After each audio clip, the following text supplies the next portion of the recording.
Hey guys, what's up? So here I am doing another personal video which is gonna be very boring and nobody's gonna watch this, but it's fine, I've wanted to do it anyway.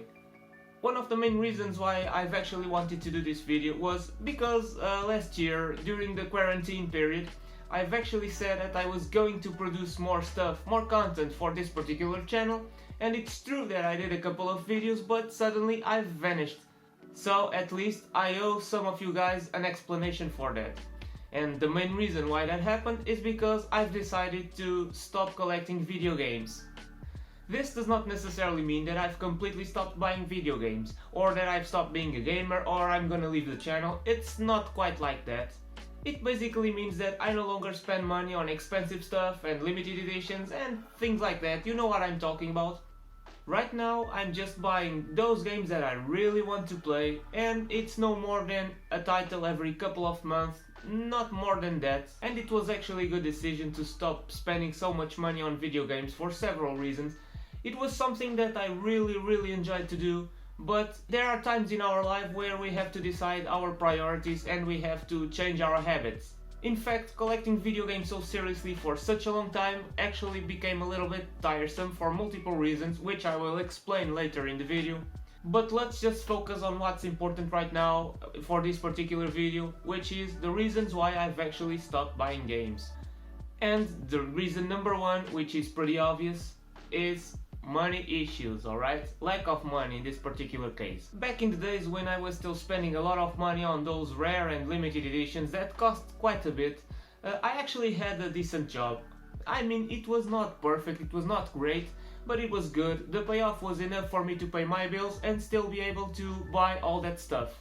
Unfortunately, I worked for a company, I worked in an office that was hit badly by the financial crisis that hit my country back in 2010, and things started to get a little bit rough, and eventually in a couple of years later, in 2012, I was dismissed because the company had to shut doors. And so I became unemployed.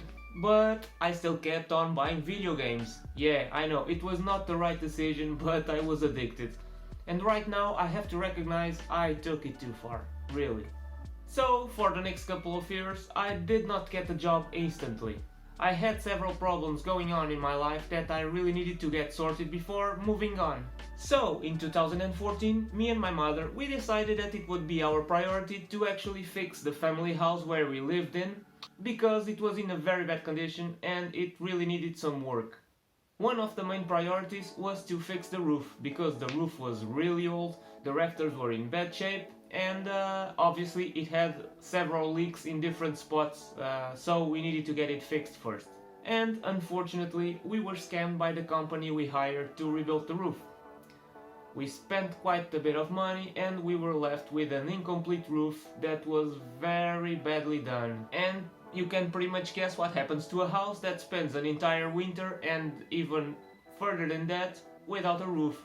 There were leakages absolutely everywhere in every single room. The ceiling started to fall apart due to the water damage. The floor, which was made of wood, was badly damaged. After a couple of weeks, mold started to grow everywhere, on the walls, on the ceiling, and eventually even mushrooms started to grow inside my house, which was disgusting. Obviously, living in these conditions, man, this cannot be good for your health and for your mind. So yeah, I almost went into a depression, seriously. And finally, with the money we had left, we were able to hire a new team to fix the roof. They had to redo everything from scratch, and after several months, we finally had a brand new roof. Finally. However, the house inside was completely miserable. And even with the newer team, not everything went perfectly fine. We still had some issues, and I still have to take care of some of those issues, but hey, after all those months, having a roof was oh my god. And actually, when the house was still without a roof, my collection was at stake, because there was a massive infiltration in the room where I stored all the stuff. I was able to protect everything right on time, but it was really a close call. I was very scared, and at some point I even considered selling everything because I was afraid I would lose it. And so we had to fix the entire house, but we had almost no money left. I only had a few options. And after having so many bad experiences with people who worked in the house before, I was a little bit scared actually to hire someone else to fix stuff for me. So I've decided to do it on my own. And so for the last 6 years I have been working hard in order to get the house fixed. I have been working part-time jobs casually in order to get more money, to buy more materials and stuff. This obviously meant that I would have to lose several years of my life in order to fix the house on my own, instead of moving on, professionally speaking. But honestly, it seemed the fastest and cheapest way in order to get the house fixed. Obviously, I still had to spend a lot of money on materials and tools, but it was still significantly less than actually hiring a company or a new team to do all the work. It was much harder than I ever expected, really. Sometimes it was overwhelming. But when I've decided to do things on my own, I've promised myself that no matter how hard it was, I would just not give up. But yeah, some things are easier said than done, because the truth is I had absolutely no experience whatsoever with construction. I mean, I did have a little bit of knowledge, but obviously it's not enough. It was not enough, not even remotely close. I had to learn a lot of stuff, I had to work very hard. Some things just went very wrong and I had to start all over again. I had to destroy what I did before and start all over because the first try was horrible.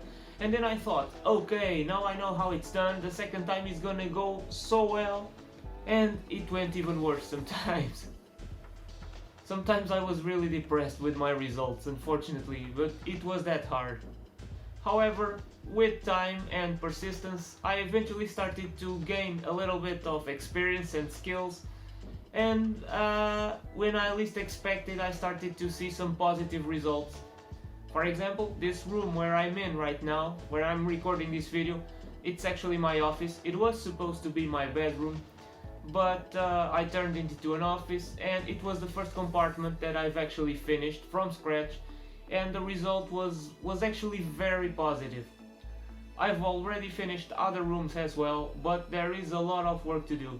But at least right now, since I have a little bit more experience, I can work faster, and it still takes time and I still need to earn some money, so I have sometimes to take breaks in order to get some part-time jobs. But things are slowly getting fixed and I'm quite happy with the results. So yeah, as you can probably imagine, under these circumstances, collecting video games definitely was not a priority, not even remotely close. And the second reason is actually space. After all that crap I've been through, I've realized that my collection is big, and I mean pretty big. Those special editions and huge box sets take up a lot of space, and no matter how big the house is, this house is actually not that big. It's impossible to store and to display everything because there's one limit for what you can store inside a regular house like mine. After playing Tetris so many times with all my editions that come in different sizes and shapes, I really needed to put an end to it, and well. Third reason why I've stopped collecting video games: time. Collecting so seriously like I did requires not just money but also a lot of time. I would spend a lot of time trying to find not just the best deals for the stuff that I wanted to buy.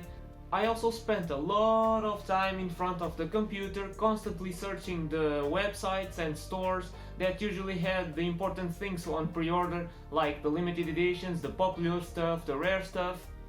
And sometimes I only needed to turn my back on the computer for a few minutes and suddenly pre-orders went up and they were already sold out everywhere. Scalpers usually take care of the entire stock as soon as some popular items become available, and that is a pain in the butt. My other option was to search for other opportunities on the internet, mostly eBay of course, that's where all the scalpers go in the first place most of the times. But I had a golden rule, and that was never pay more than market price for items that were still not released. So all these things together made it very impossible to keep up with the collection like I used to do, because there was just way too much stuff to buy. And finally, the last reason why I stopped collecting games is I moved on to other hobbies. As a kid, I used to collect a lot of stuff, and I kept on collecting as I grew up. It was almost inevitable that I would probably find something else to collect, and I did. I moved on to other things.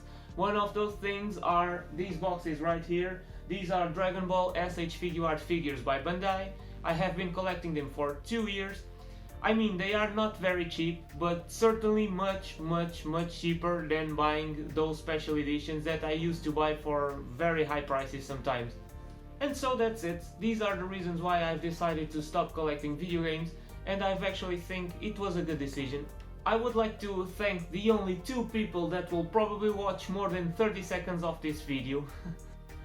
I also have to thank my subscribers and all my viewers, because I have been doing videos very casually, and somehow I've reached almost 200 subscribers, which is just very little by YouTube standards, but still, for someone who did everything so casually like I did, it was still impressive. I believe some of my most popular videos also reached something like above 10,000 and 20,000 views. I think the most popular one is the tutorial I've made about the PlayStation 4 loose discs, and I was very pleased with the kind of reception I got from that video, so I really have to thank you guys for that. Thank you very much. In one of my previous videos I've also said that I've created another channel in my native language. I kinda moved on to that channel, and that's the reason why I kinda stopped making videos for this channel in particular. And this is it, guys. I pretty much said everything that I wanted. Right now my priority is to get the house done and move on with my life. And hopefully in the future I'll produce more casual videos like I used to do. Okay? So until then, hope you guys stay well. See you next time, guys. Thank you very much for watching.